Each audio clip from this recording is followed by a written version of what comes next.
Okay, Wally, come. Yes, usually is Mila's in there. Well, this is the second feeding session of Wally's whole furry rabbit, which the leftovers are in here. And so I'm just going to put the whole container down. I don't feel like touching that right now. No need to soil my own hands or use any paper towels for this. So just real quick, yesterday I fed Wally the first half of this whole prey rabbit. And I was going to feed it to him for dinner, but seeing how much of it he ate, I decided to only give him some muscle meat for dinner. So what he got was like a beef, a mix of beef lung, beef heart, some beef green tripe, and just some beef muscle meat, like some ground beef. Yeah, that was plenty. And so now he's gonna get to eat this.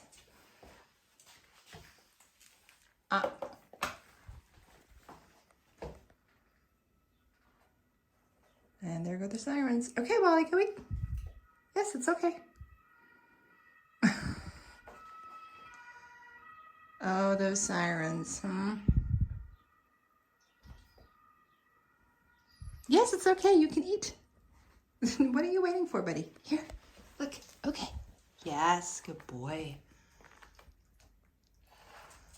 All right, so the only difference in how I'm serving this right now is that yesterday I had let the rabbit warm up to room temperature, and now I just took it straight out of the fridge. So this is definitely cooler than yesterday's. And the only reason being I forgot to take it out of the fridge and let it warm up to room temperature. So there's that. And I only have time to film it now, so yep, the hard puppy life.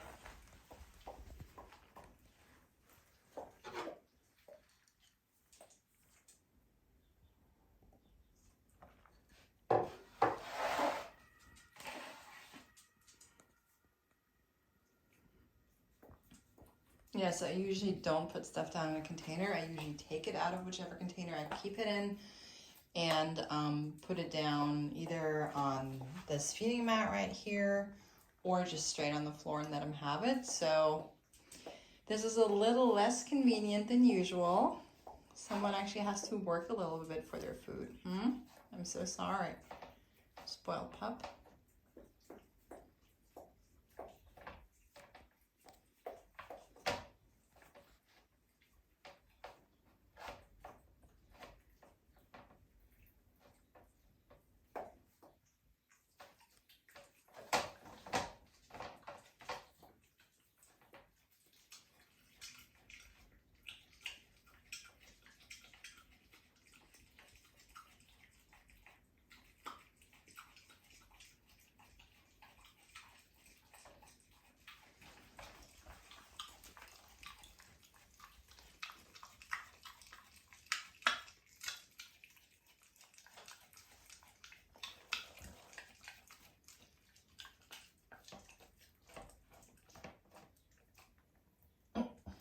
Is that good? Good Monday morning breakfast?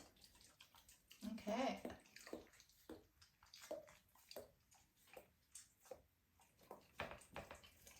Let's see how long it takes him to finish this leftover whole prairie rabbit. We'll see. My guess is around 20 to 25-ish minutes.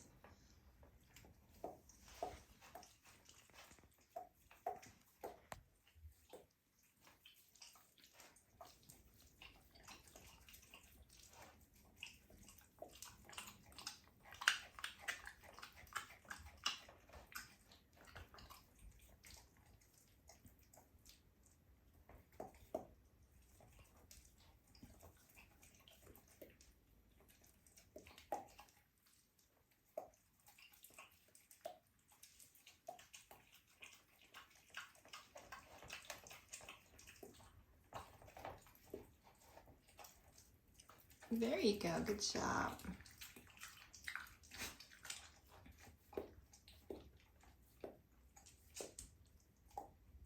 I was thinking about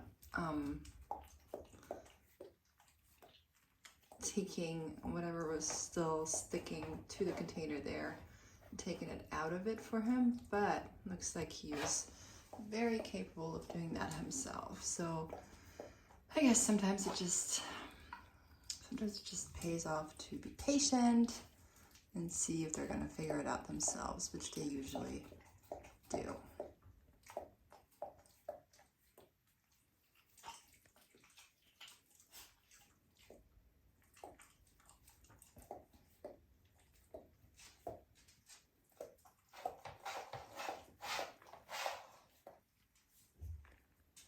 All right, let's move that out of the way.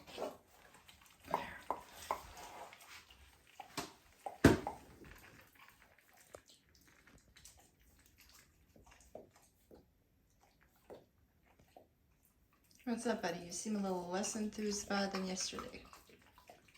Maybe it's just the fact that it's cool that's throwing him off.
You're funny, buddy.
By the way, a whole furry prey rabbit has about 10% bone.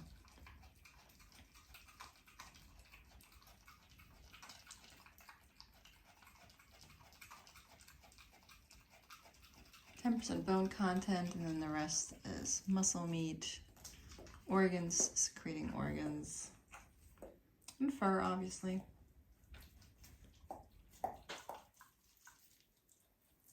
And like I said in part 1 of this video, so I'm not sure if you've watched that. If not, go back and check that one out. But fur is a great natural fiber for dogs. So if your dog doesn't do well with plant matter, you know, like your vegetables and fruit, seeds and nuts, then, which is a plant form of fiber, then look into feeding furry items. So you don't necessarily have to go ahead and feed a full furry prey rabbit, for example, or prey, chick. You can also feed like furry rabbit ears, furry rabbit heads, furry rabbit paws, or a furry cow ear too. I know that Raw Feeding Miami sells individual furry rabbit parts that I've purchased from them before. So I got the furry, it's like a mix of furry rabbit paws and furry rabbit ears. I'm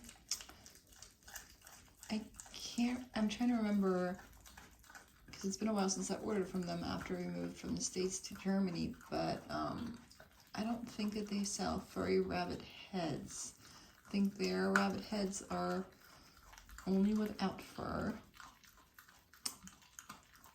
But I do believe that Hair Today sells furry, like they for sure sell whole furry rabbits. They may also have furry rabbit heads. So again, that's Hair Today, HARETODAY.com, hairtoday.com, and rawfeedingmiami.com. They have a bunch of furry or rabbit items.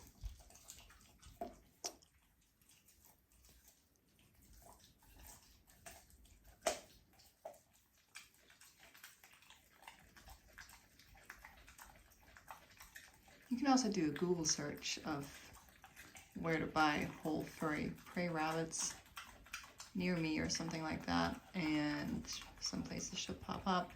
You may also have rabbit farms near you that may be selling off their rabbits.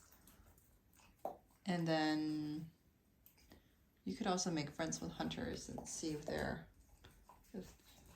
shooting rabbits.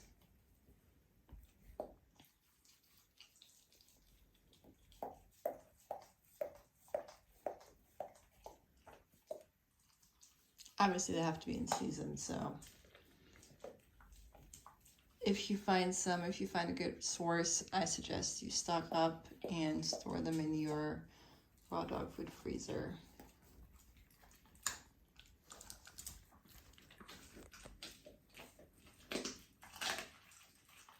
There's the crunching we want to hear. Yes, we love that sound.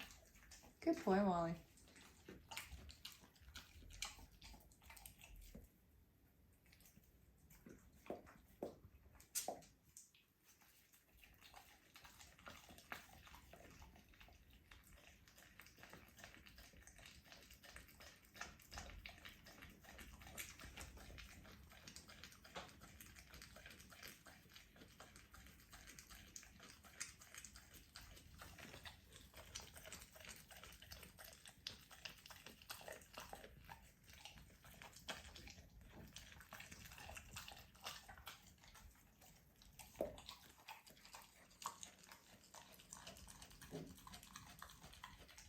So the juices that you see there, that's obviously blood.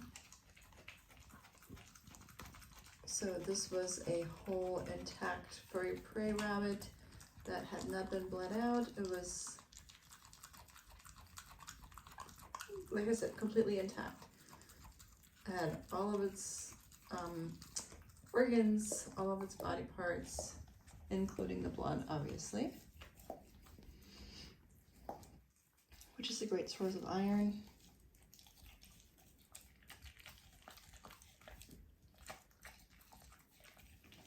That's a trace mineral that's needed for oxygen transportation throughout your dog's body and to help with energy production.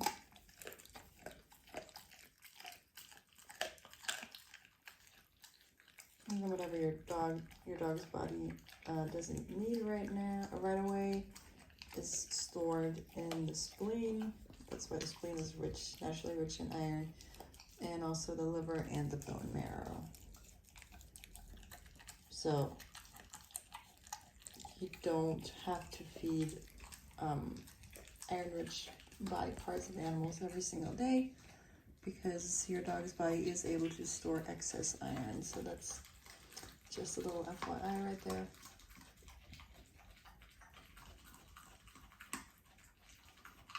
Generally speaking, you don't have to overthink raw feeding. Like, use a common sense approach, rotate the different body parts that you feed. Don't always feed the exact same thing. You know, unless your dog has severe food allergies, obviously that's a different story, and you may want to talk with a holistic vet at that point to help guide you through that process, to make sure they're not lacking any nutrients. But otherwise, I mean, dogs are pretty resilient. That's something that Mariah Pierson pointed out in her contribution to one of the blog post articles that I published in late 2023. It's called Advice from Raw Feeders for Raw Feeders. And she was one of 5 raw feeders that I asked to share some of their raw feeding wisdom. And I couldn't agree more. She's totally right. Dogs are pretty resilient. And you do not have to be a nutritionist in order to feed your dog a raw dog food diet. There are so many resources out there online, including my blog, canionsovercoffee.com, her YouTube channel, Paws, which is awesome, quite frankly.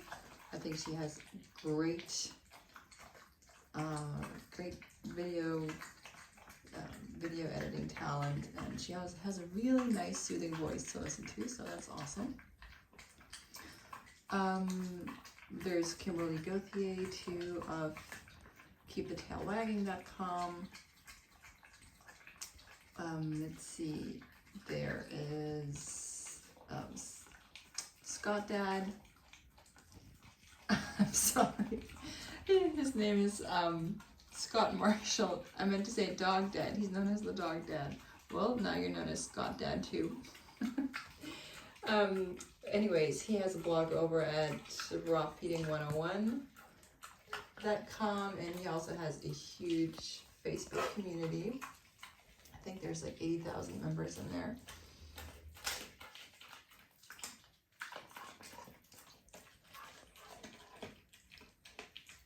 Good job, Betty.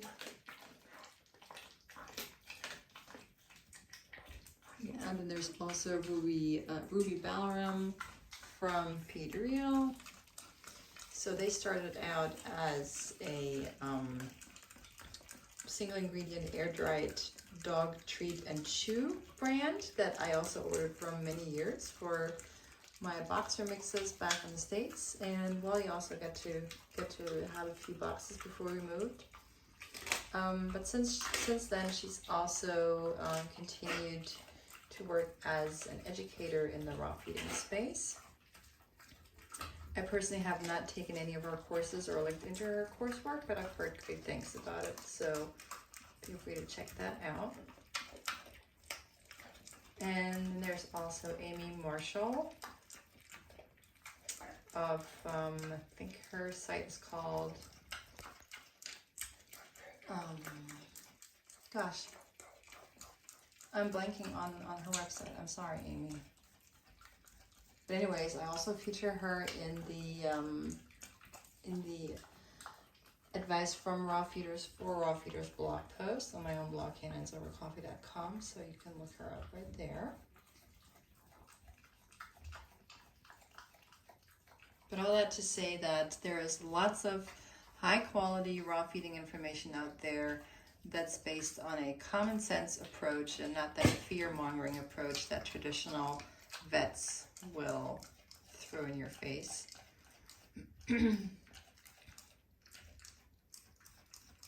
I mean, once you understand the basics of what dogs can have, like what foods agree with them, and that you need to feed everything raw, you're fine. I mean, just use a common sense approach and rotate the different Like rotate different cuts of muscle meat, rotate different secreting organs, rotate your raw meaty bones, and you're good to go. Some dogs may do well with plant matters, some don't. Well, if they don't, leave it out. If they do, add a little bit. That's as simple as that. And that is the coffee maker shutting itself off. Apologies for that sound.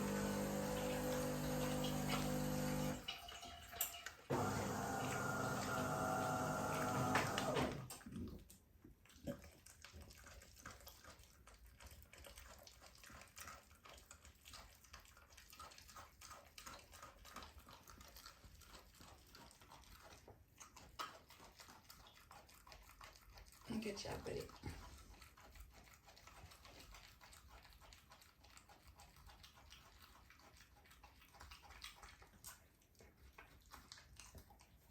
And it doesn't matter how long you've been feeding raw food or how long you feed raw food, you're probably still gonna try something new years into it or learn about something new and figure you want to try it out. Like me, I mean, I've been raw feeding since 2015. I've been making my own raw dog food since 2016. And 10 years into it, I'm just now feeding my first whole prey. So there's that. And I'm not gonna make this a regular occurrence, but so right now I'm feeding it about once a month. I may up it to twice per month. Just because I will say it's not the most convenient way of feeding. I don't have a yard right now.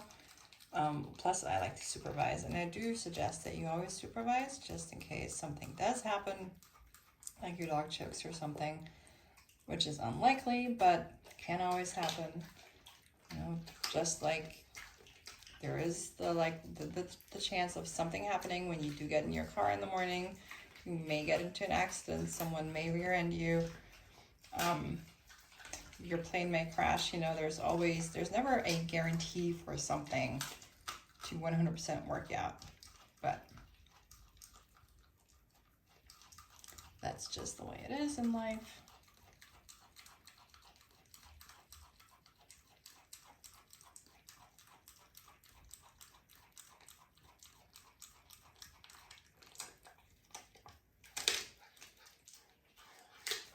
So yeah, not the most convenient approach because, well, you do have to make the time for it because it's going to take about half an hour.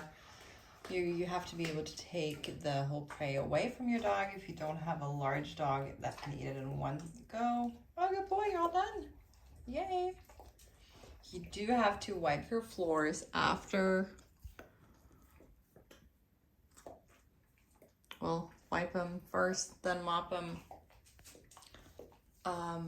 You do have to keep your dog in a contained space. So we're in our kitchen right now. I closed the doors because if it were up to him, he would take whatever raw food I give him onto the couch or onto the bedding in his crate. So obviously you can also feed in the crate, but if you keep the bedding in there, you're gonna have to wash it. So, you know, it's not as easy as just pulling out a pre-portioned raw dog food meal out of the fridge and just putting it into your dog's bowl, or in my case into the slow feeder insert here.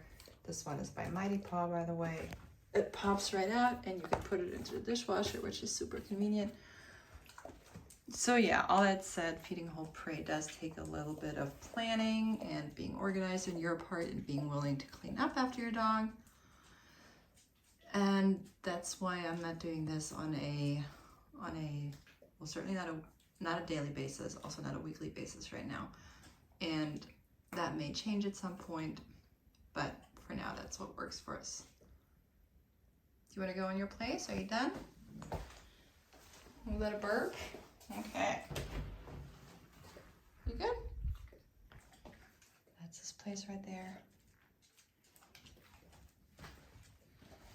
Okay, well that concludes part 2 of this whole prey feeding video. I hope you enjoyed it.